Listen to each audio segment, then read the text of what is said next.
Pour vous montrer la gravité de ce que je suis en train de dire, il y a 2-3 jours, j'ai suivi une vidéo où les membres du gouvernement sont allés parler aux étudiants à l'université de Kinshasa. Où, au lieu de combattre le discours de haine, au lieu de dire attention, nous sommes tous Congolais, nous avons les mêmes droits, un membre du gouvernement se permet de dire, vous tous qui avez des amis Banyamulenge, allez leur faire des bisous, allez les embrasser, faites des selfies, prenez des photos, envoyez au monde entier pour montrer qu'il n'y a pas de discrimination. Quelle trouvaille! Pour un membre du gouvernement, quelle trouvaille! Vraiment, ce gouvernement pense que leur baiser de Judas suffit pour montrer qu'il n'y a pas de discrimination, qu'il n'y a pas de haine. C'est déjà de la discrimination. Pourquoi on n'embrasse pas les autres, on embrasse les Banyamulenge et on prend les selfies pour tromper l'opinion, pour tromper les Occidentaux, pour montrer aux Occidentaux que nous sommes bien. Et c'est même pour cela que quand on dénonce la discrimination, on nous dit oui, mais vous avez des généraux, vous avez des ministres. Je leur dis, mais c'est notre droit. Ce n'est pas des cadeaux, ce n'est pas des faveurs.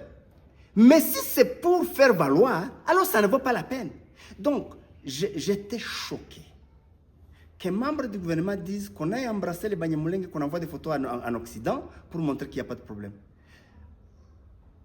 C'est là ce qui montre que le discours de haine existe, il est véhiculé par les membres du gouvernement et il est financé par les membres du gouvernement et c'est comme ça, sans sanction, impunité. C'est comme ça qu'un membre du gouvernement peut aussi parler d'un autre pays, comme le chef de l'État, Tshisekedi. Quand il parle des autres chefs d'État, c'est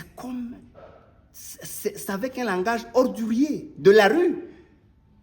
Et alors, son ministre, quand il parle d'un peuple ou d'un pays, c'est pareil. Et on va dire, on cherche la paix.